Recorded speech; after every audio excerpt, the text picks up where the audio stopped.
He is, of course, the author of the stunning series in the New Yorker magazine on the use of torture by U.S. military and intelligence services in the wake of 9/11. And I should add that Cy was the winner of this year's Ridenhour Award, given by the Nation Institute and the Fertel Foundation, in memory of Ron Ridenhour, who played a pivotal role in Cy's own groundbreaking reporting on the My Lai massacres during the Vietnam period.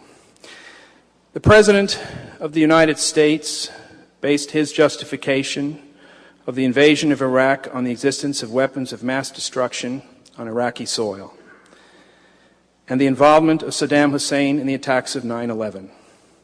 Senior administration officials have repeatedly denied the use of illegal and inhuman treatment of detainees at various U.S. installations around the globe. Mainstream American media has generally parroted these assertions and denials. Because of the courageous work of the two fearless individuals with us tonight, the world now knows the truth. Please welcome Scott Ritter and Seymour Hersh.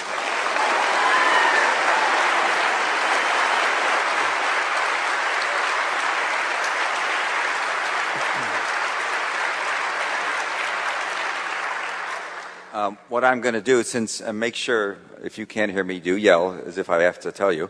What I'm going to do is just ask Scott a series of questions, and I've read his book a couple of times,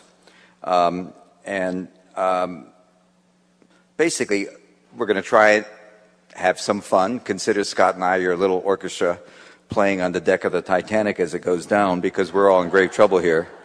So Scott, to begin, before we even talk about how we got to where we are, in terms of where we are, the critical question is, the way I look at it, my own personal view is we have two options in Iraq.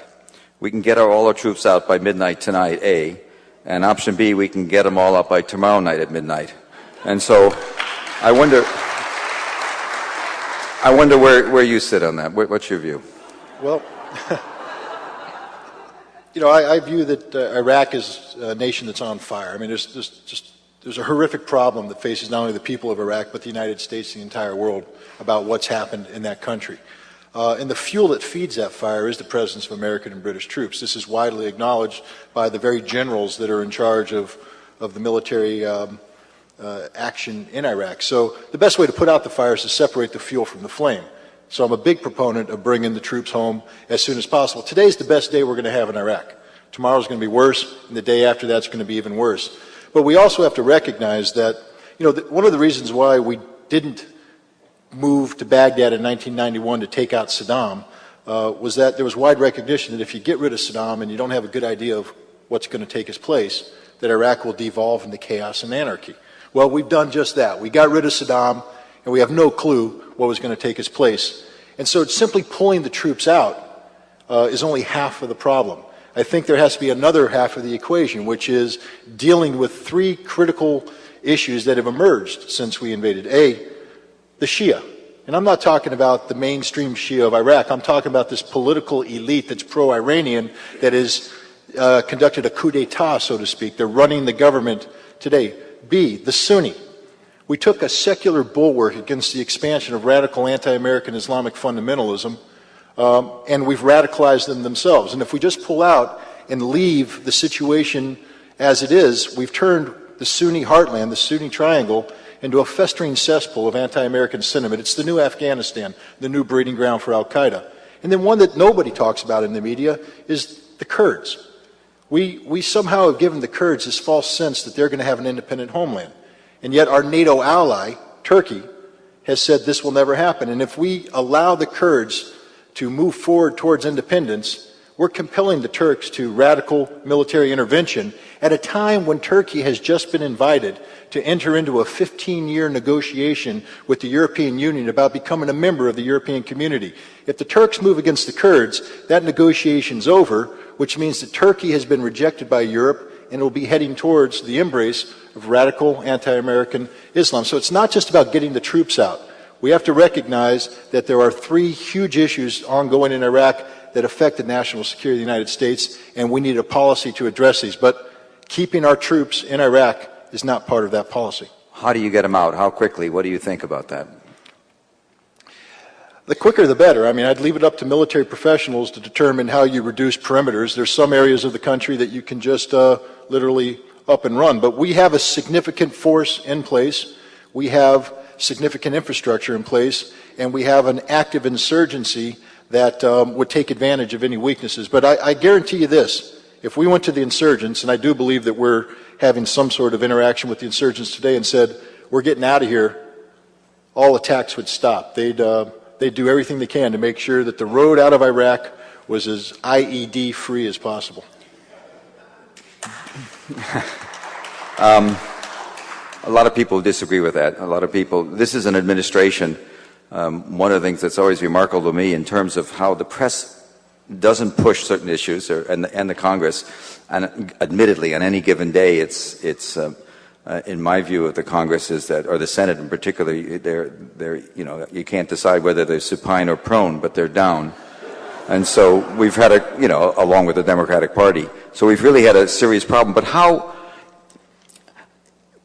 a very wise man said to me the other day, somebody that knows the Middle East well, knows the Shia well, he says, you don't even understand your peril. He said, speaking about our country here and this administration, he said, the goal no longer is to remove us out of Iraq.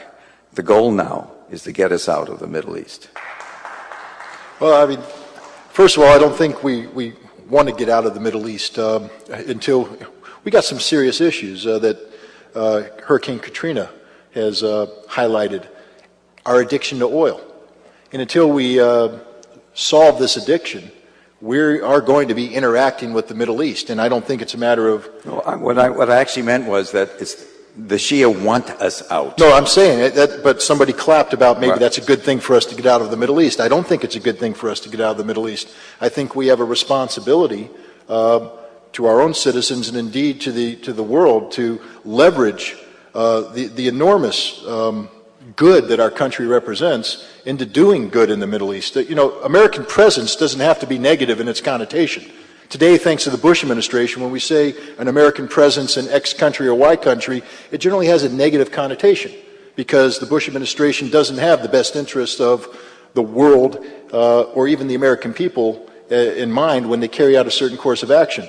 But I do believe that we have to be concerned about this Shia concept. And I would even go further and call it an Iranian concept, where the Iranians are saying that we can take advantage of the serious missteps that the United States has made vis-a-vis Iraq to reassert Iran or Persia as the dominant power in the Middle East. And unfortunately, if we continue to stay the course, as the Republicans in the Bush administration speak of, and indeed many Democrats, including Hillary Clinton and others who aspire to national leadership, stay the course plays right into the Iranian hands.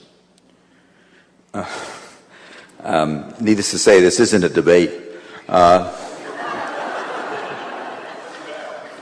it is too bad, but let's go back to the beginning. One of the things about the book that's amazing is that it's not about the Bush administration. And if there are any villains in this book, I'm talking about Scott's new book, if there are any villains, they include Sandy Berger, the National Security Advisor, and Madeleine Albright. And basically what this book does, and there's been so much talk, I know we're going to have to deal with it eventually with the New York Times and all the problems there, but one of the things that's breathtaking about this book, in terms of,